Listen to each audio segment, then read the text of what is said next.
Sin equivocación no hay aprendizaje, y el estar constantemente expuestos a nuevo conocimiento y el buscar nuevo conocimiento nos hace en ocasiones desechar ideas que tengamos, implantar nuevas o reforzar aquellas que estemos procesando.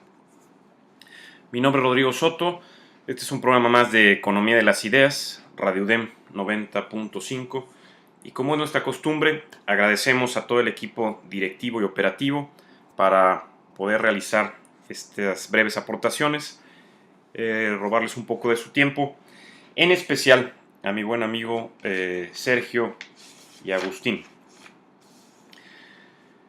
Bueno, reflexionando un poco, hace algún tiempo recuerdo las palabras de un buen profesor de taller de lectura y redacción en el Tecnológico, el profesor Waldo Lloreda, y tocó el punto muy interesante en relación a el analfabetismo funcional, y nos decía que ese era un gran problema en el país. Pero bueno, ¿qué es el analfabetismo funcional? Según Wikipedia, a la que nos hemos referido en múltiples ocasiones, se denomina analfabetismo funcional a la incapacidad de un individuo para utilizar su capacidad de lectura, escritura y cálculo de forma eficiente en las situaciones habituales de la vida. Y la diferencia con el analfabetismo, en sentido estricto, es que este supone la incapacidad absoluta de leer o escribir frases sencillas en cualquier idioma. Entonces tenemos por un lado que se nos puede presumir que se ha abatido el analfabetismo en el país, que están buscando que entonces los mexicanos tengamos la capacidad para leer, para escribir, para expresar nuestras ideas en frases sencillas, pero tenemos el otro problema, que es el analfabetismo funcional, y repito, de acuerdo a la enciclopedia Wikipedia, y para quien dude de la veracidad de esta enciclopedia y de la versatilidad de la misma, hay un escrito muy interesante en The Economist donde ven los errores de ambas enciclopedias, y realmente es impresionante la competencia, el cuidado y el manejo de esta enciclopedia en web. Pero bueno, el analfabetismo funcional, entonces repetimos, es la incapacidad de un individuo para utilizar su capacidad de lectura, escritura y cálculo de forma eficiente en las situaciones habituales de la vida.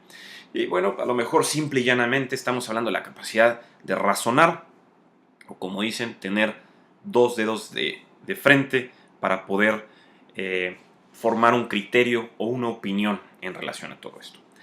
La colaboración o el programa que vamos a dedicar, hablaremos un poco del comportamiento de manada. Hablaremos obviamente también de lo que es la aventura, como siempre decimos, la aventura de pensar, la aventura de imaginar, la aventura de expresar nuestros conocimientos, compartir nuestras ideas, ligada directamente a la aventura de equivocarnos, de cometer errores, y si vemos todos esos errores y tratamos de repetir y volver a aprender, seguramente formaremos nuevo conocimiento, como dijimos, reforzaremos nuevo conocimiento y desecharemos tal vez alguna especie de conocimiento, siempre en miras de, bajo el estandarte, de que a pesar de que terminemos nuestro paso por la escuela, el conocimiento siempre se debe estar reforzando constantemente, si no, pues no, también la caja cerebral se oxida y realizamos un comportamiento estilo de manada, como lo vamos a comentar. También hablaremos un poco del trabajo que se realiza en cuanto a expresar nuestras ideas, especialmente en materia de ciencia y tecnología y en divulgación científica y tecnológica, y también algo muy interesante de una escritora de Costa en Scientific American, que nos habla de que no es bueno leer los comentarios, sobre todo si estamos viendo artículos de divulgación científica y tecnológica o artículos estrictos de investigación científica y tecnológica, y lo veremos por qué. Y un poco acerca de lo que leemos aquí en México, como estamos recordando un poco algo de las estadísticas relacionado a este analfabetismo funcional, a la capacidad de razonar y formarnos un criterio y no dejarnos llevar por la corriente, Porque es común que pensemos a la hora de ver un periódico o ver algún programa noticioso, que si bien son las publicaciones más serias que a veces podemos encontrar en la televisión, los noticieros, no debemos caer en lo que nos expresan tal cual las notas, y siempre debemos de verificar las fuentes de donde estamos obteniendo nuestra información. Recordando un poco en relación a lo que somos, hay un escrito que hice algún tiempo titulado ¿Quiénes somos? Preguntando. Y decía, bueno, veamos lo que leemos.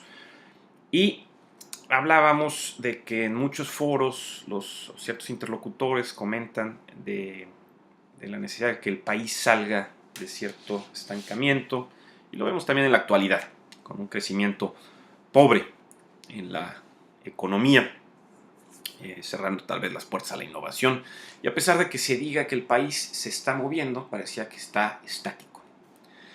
Bueno, entre las soluciones ofrecidas se encuentran elucubradas y complejas recomendaciones, como ya lo decíamos, con el objetivo de establecer en la mente de la población que lo complicado es sinónimo de útil y efectivo. Sin embargo, bueno, me he puesto a pensar que algo muy sencillo para lograr un verdadero cambio, como lo dijimos, es aumentar el consumo de libros, es decir, leer más.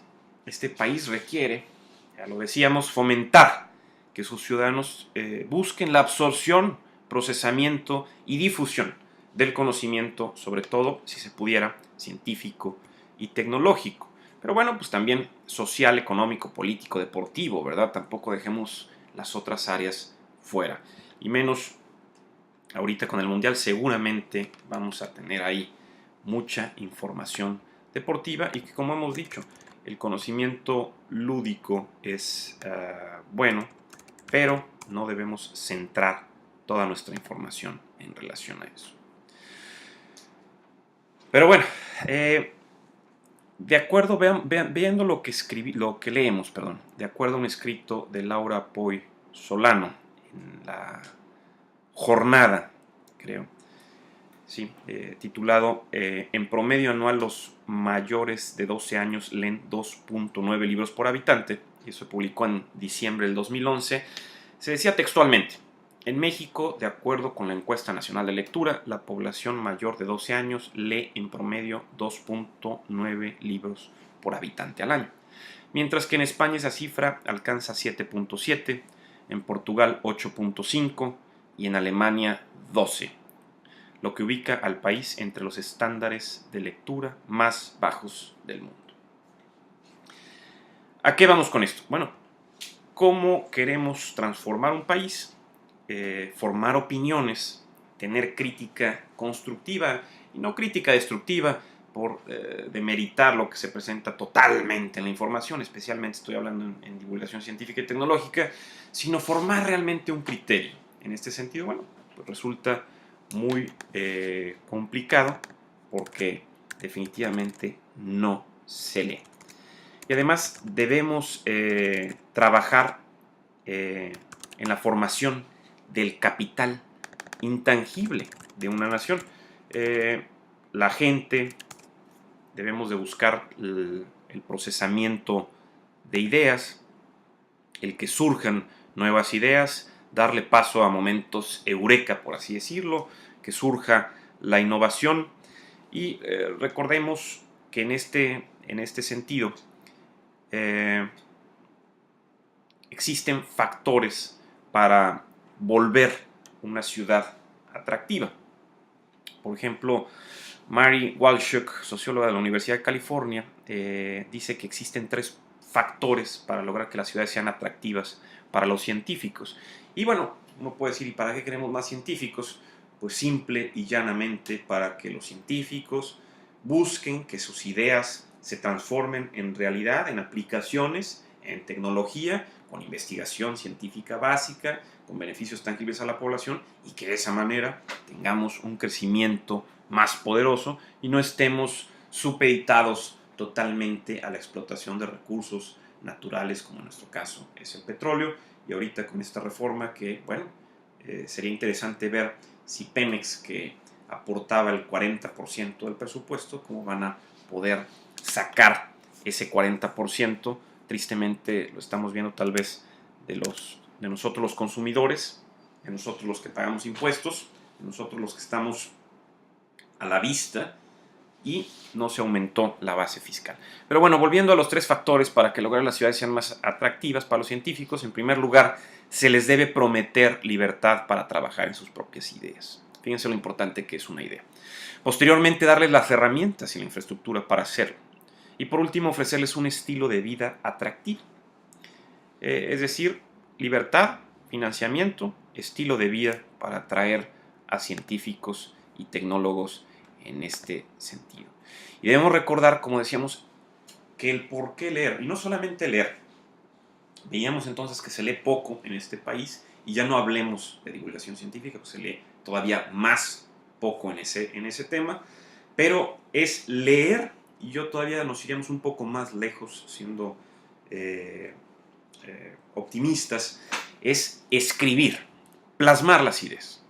Es por ello que se hacen estas breves colaboraciones, aunque a veces se nos dificulte por la agenda laboral, por otros sentidos, pues me es grato escuchar de repente buenos comentarios en relación a esto que hacemos. Les quitamos un poco de tiempo, pero tratamos de contribuir con algo y tal vez estimular las neuronas de los que nos escuchan o ven, y que alguien más se interese por escribir, por el arte de estar expresando las ideas. Y también otro tema sea interesante, se ha detectado que el escribir con una pluma, con un lápiz, tradicionalmente con la hoja, con el papel, pluma y lápiz, estimula de forma diferente las neuronas de nuestro cerebro y fija mejor el aprendizaje. Además, en mi caso particular, dentro de Economía de las Ideas.mx, blog personal, donde encuentran todas estas colaboraciones y muchos escritos, alrededor de más de 350 escritos, creo que son 367 escritos o colaboraciones ya hechas, algunas viñetas gráficas también, algunos cómics. Es una base de datos impresionante que nos sirve para enriquecer nuevos escritos, para ver qué dijimos hace tiempo, cómo estaba nuestro pensamiento, robustecerlo, transformarlo, erradicar aquel comportamiento, aquel conocimiento que no nos funcione. Bueno, volviendo al capital intangible, que es el conocimiento, que es la gente. Se dice que el ingreso promedio de los países ricos de la OCDE se tiene que el 2.3% representa el capital natural. Fíjense, 2.3% de la riqueza de un país es capital natural, los recursos naturales, lo que estamos diciendo el pequeño. Después, el 17.2% del capital producido, lo que se produce, las empresas. Sorprendentemente, el 80.5% es capital intangible. En este sentido, es lo que decimos, lo que se requiere es estimular ese capital intangible, estimular la innovación, la creatividad de los mexicanos y que la investigación también básica en ciencia tenga también sus aplicaciones con la tecnología, tenga beneficios tangibles para la población y se traduzca directamente en que pegue hacia el Producto Interno Bruto de este país. ¿Y cómo se inicia? Muy sencillo, ya dijimos, hay que leer más, obviamente sí, hay que leer lo que nos plazca como juego, lo que nos cause interés o placer a leer, pero también de vez en cuando algo de divulgación científica y tecnológica no hace daño. También si somos padres, el estimular esa creatividad científica y tecnológica en nuestros hijos nos ayuda mucho a que tal vez podemos estar planteando una semilla interesante en sus cerebros y que posteriormente contribuyan en cosas más complejas cuando salgan de la escuela y se continúen actualizando, porque el salir de la escuela y dejar de estudiar nunca se deja de estudiar. Eso es una mentira que nos decían los maestros, ya van a dejar de estudiar, ya se acaban, ya vienen los finales. No, nunca se deja de estudiar. Todo el tiempo estamos aprendiendo, todo el tiempo estamos absorbiendo información constantemente. Bueno, también desde esta perspectiva hemos dicho, o se escucha por ahí, que la ignorancia es una bendición. Pero yo también agregaría que en este país la irresponsabilidad, la falta de compromiso y la inconsciencia parecieran que nos ayudan a navegar dentro de este mercado mexicano. La vida entonces puede interpretarse desde esta perspectiva como un lugar frío y despiadado, no solamente cuando vemos el comportamiento tradicional egoísta de nosotros los seres humanos, sino cuando vemos aquella crueldad en la justicia animal. Aunque estos últimos, los animales, suelen también, cuando vemos aquella situación, aquellas situaciones, aquellos ejemplos, bueno, también nos ofrecen ejemplos de amistad y compañerismo que a veces traspasan las barreras del sentido humano. Y de forma clara recordamos, por ejemplo, aquella perra que todos los días a la misma hora y el mismo lugar va y espera a su amigo el gato para dar una vuelta juntos y disfrutar de un día más. Apelamos entonces también a la mente racional de nosotros los seres humanos para tratar de solucionar los problemas que nos aquejan en nuestro camino sinuoso y oscuro, sobre todo esperando que la ciencia y la tecnología, por medio de la moneda de transacción que es el conocimiento, nos pueda dar o lograr tener un mundo con mayores oportunidades y por ende con más justicia y equidad. También no nos resulta extraño en la actualidad voltear hacia el firmamento y buscar tener esa señal o respuesta inequívoca de que existe vida inteligente en otro confín del universo, en otro planeta, y que esos seres tal vez más avanzados que nosotros nos pueden ayudar también en ese camino complicado y oscuro de la humanidad y ofrecernos, bueno, esa luz con su sabiduría. Sería agradable en este último punto no sentirnos solos como seres humanos en el universo y pensar entonces, como lo dijera el padre de Ellie Arroway en la novela Contacto de Carl Sagan, que no todo ese espacio en el universo está desperdiciado, sino que también se encuentra ocupado por otras mentes brillantes contenidas en otros cuerpos. ¿Ven? Pero por ahora solo nos queda aferrarnos a aquello que nos da placer desde el punto de vista de las normas sociales y las normas monetarias o económicas, pero sobre todo recomendamos abrazar el conocimiento, absorberlo, compartirlo y comprender que el camino seguramente, o en el camino, perdón, seguramente nos vamos a equivocar, pero si iteramos, interactuamos y aprendemos de nuestros errores, seguramente también vamos a aprender. Por último, cada segundo de respiro en este planeta Tierra es motivo de maravillarnos. Es por ello que debemos aprovecharlo y no desperdiciarlo. Pero la decisión es o está en cada uno de nosotros. Bueno, es una pequeña reflexión para ver si estimulamos un poco más de lo que es el pensamiento, la crítica constructiva. Ya habíamos dicho, se hacen este tipo de colaboraciones en muchos foros, en muchos lugares, y damos bienvenida siempre a la crítica constructiva, pero dejamos fuera a aquella que quiere destruir o solamente molestar. En este tenor, también es importante ver por qué cuando leemos un artículo de divulgación científica y tecnológica o de investigación científica, es complicado bajar y ver los comentarios que ahí se dicen en forma web. Y el por qué es que se ha comprobado, de acuerdo a estudios de Dominique Brossard, se titula The Nasty Effect, Online Incivility and Risk Perceptions of Emerging Technologies, y se publicó en el Journal of Computer Mediated Communication. Se nos menciona que increíblemente los trolls o personas que publican mensajes provocadores en la web, esos usuarios ficticios o robots, han logrado que en algunos casos que la percepción de una investigación científica sea puesta a prueba o se deseche su validez en la mente de los lectores. Incluso, increíblemente se nos dice que podemos escoger cualquier tema científico y tecnológico y cuando lleguemos a los comentarios de abajo podemos darnos cuenta de la guerra de aquellas personas que comentan en forma agresiva y muchas veces sin fundamento y desinformados contra aquel que hizo su tarea al investigar. Entonces, increíblemente lo que nos está diciendo aquí Brossard es que el científico el periodista científico, el divulgador científico que hizo su tarea al investigar, al buscar las fuentes serias, Nature, Scientific American, eh, journals más especializados para transmitir conocimiento, para publicar su información, resulta que aquellos trolls o aquellas personas que hacen un comentario agresivo sobre la propia nota, bueno, tiene la misma influencia o el mismo peso de 50 y 50 contra el que hizo la tarea, contra el que investigó y contra el que hace el comentario para el que lee. Pero yo me pregunto, y es lo que volvemos a decir entonces, ¿es ese analfabetismo funcional el que nos está afectando y está atacando a la población? Porque cualquiera que tuviera un poco de criterio diría, bueno, esta persona que hace el comentario agresivo no tiene fundamento, no tiene pies ni cabeza. En cambio, aquel que hizo su tarea al investigar, bueno, voy a ver cuáles fueron sus fuentes, voy a ver sobre qué trabajó, sobre qué premisas sustenta su sabiduría y de ahí me daré cuenta quién tiene o no razón.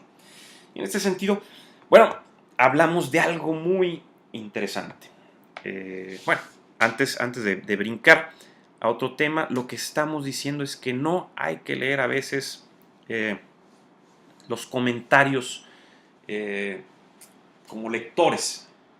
Hay que formar una crítica en base a nuestro poder de razonamiento, no solamente a lo que se nos dice. Y volvemos a hacer énfasis que toda la crítica constructiva que promueve el diálogo siempre debe ser bien recibida, porque es así como se construye el conocimiento. Pero aquella crítica agresiva debe dejarse a un lado y enterrarse. No tiene caso, no tiene sentido. Bueno, volviendo a este tipo de comportamiento, ¿qué sucede entonces cuando ponemos de igual peso el comentario agresivo de una persona en cuanto al ponerlo con la misma validez que aquel periodista científico, que aquel divulgador o investigador hace en relación a su escrito? Bueno, se liga al analfabetismo funcional, como lo dijimos, y se liga a algo que hicimos ya una breve aportación y que se denomina comportamiento de manada o herd behavior. Y aquí se describe a los individuos en un grupo, como lo decíamos, que pueden actuar en conjunto, sin una dirección planeada. Y este término se aplica al comportamiento de animales, por ejemplo, en cardúmenes, en manadas, en parvadas.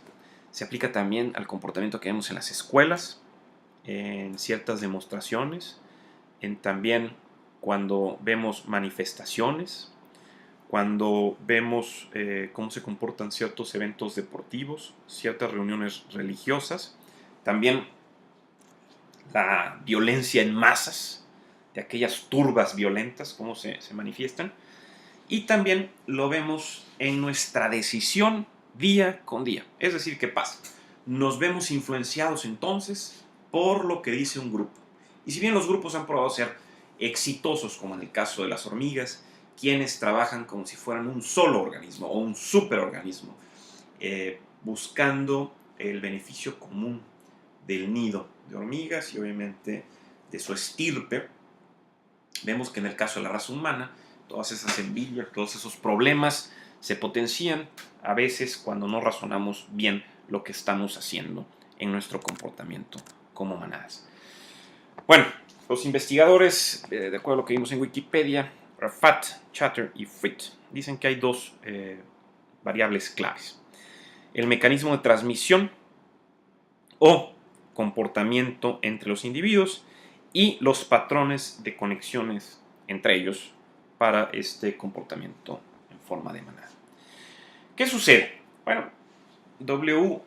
D. Hamilton, un biólogo evolucionista, nos dijo interesantemente que cada individuo de un grupo, y se refería de forma a los animales, podemos decirlo, pero nosotros también, en el esquema de depredador y presa, y vemos que aquel animal o miembro o cierto individuo reduce el peligro de ser devorado en escala alimenticia cuando se incorpora a un grupo. y especialmente cuando se mueve al centro de ese grupo, que en la periferia obviamente podemos pensar que son aquellos animales más lentos y que obviamente van a ser devorados por los depredadores. Sin embargo, este comportamiento lo vemos en el comportamiento de la bolsa de valores, lo vemos también en nuestro desempeño social. Pero volviendo a la naturaleza, los animales en pánico, en condiciones de pánico, se ha observado que en muchas especies, incluyendo también los seres humanos, los ratones, las hormigas, bla, bla, teóricamente los modelos señalan o han demostrado que hay una simetría en la forma en cómo se desarrolla su comportamiento. Es decir, estos animales en pánico, si pudiéramos poner a los seres humanos en un cuarto, confinados ahí, con dos salidas equidistantes, veríamos que siempre, si creáramos pánico en ese cuarto, la gran mayoría saldría por una salida y una minoría por otra.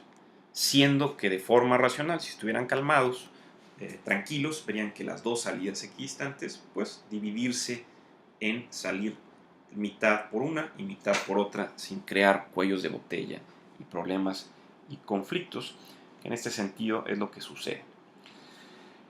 En términos económicos vemos también que este tipo de emulación, cuando algunos miembros de un grupo copian a otros de un estatus social más alto, y aquí, bueno, lo vemos comúnmente cuando sucede que tristemente nuestros jóvenes buscan más parecerse a una persona por lo que tiene, por sus posesiones, la ropa, como a los clubes que pertenece, lo que puede gastar, sus automóviles, su casa, que por lo que es la persona. Es decir, nos preocupa más el tener que el ser. Nos preocupan más los bienes materiales, que si bien son muy importantes y hay que sobrevivir, el dinero es muy importante para sobrevivir, nadie dice que no, pero nos centramos en que es lo único que debemos de buscar, y es ahí donde surge toda esa corrupción, todo ese robo desmesurado que sufre el país porque la gente busca hacerse rica en poco tiempo, especialmente en el ambiente público, y los jóvenes ahora lo que buscan es entonces meterse al ambiente público para hacerse rico en periodos cortos, tristemente. Falacias. Bueno, es entonces, como decimos, tristemente más importante el tener que el ser. Bueno, lo que hemos visto en este comportamiento de manadas, volviendo aquí, es los comportamientos de la bolsa. También se ha observado que se crean esas burbujas, y como lo vimos en las recientes crisis, especialmente la que se provocaron allá, los banqueros de Wall Street y todo el robo que se hizo, se crean ese tipo de burbujas que así como se crean se destruyen. Entonces, desgraciadamente, los demás inversores están buscando subirse a ese crecimiento brusco de la acción. Lo que va a hacer es que se truenan esas burbujas y todo cae estrepitosamente con ventas desesperadas, se colapsa en este sentido la perspectiva económica. Y vemos que, bueno, también en nuestro comportamiento tradicional estamos constantemente pues, buscando información del entorno para formar nuestro criterio. Y es así que el analfabetismo funcional debe ser erradicado también, no solamente el analfabetismo tradicional.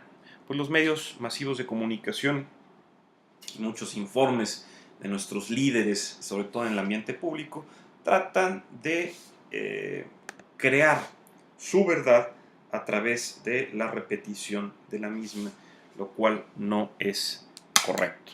Pero en un país con la mayoría o la mitad de su población en pobreza y otros tantos más en pobreza extrema, difícilmente ellos buscando algo de comer, algo para satisfacer sus necesidades primarias de casa, vestido, sustento, alimentarse, quitarse el frío, tener techo, pues difícilmente se van a poner a analizar y a buscar este tipo de situaciones si tenemos eso. Y desgraciadamente nuestros líderes se ha visto, bueno, pareciera que quieren mantener a esa población en ese esquema para manejarlos como perros de Pavlov en un sentido y llevarlos a la consecución de sus acciones, de sus metas, a veces por obtener simplemente un voto.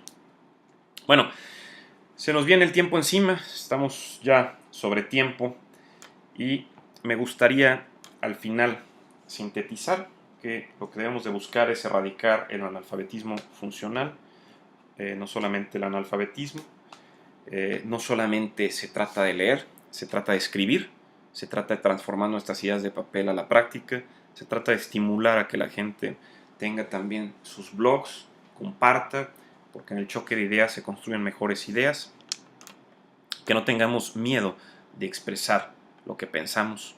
Pues al final del día es así como nos vamos formando en quienes somos.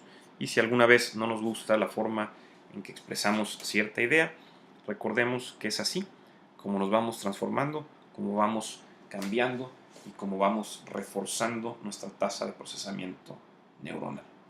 Bueno, este fue un programa más de Economía de las Ideas, Radio Dem 90.5 sobre tiempo. Los invitamos a visitar economiadelasideas.mx. Yo soy Rodrigo Soto, muchas gracias, nos vemos en la siguiente.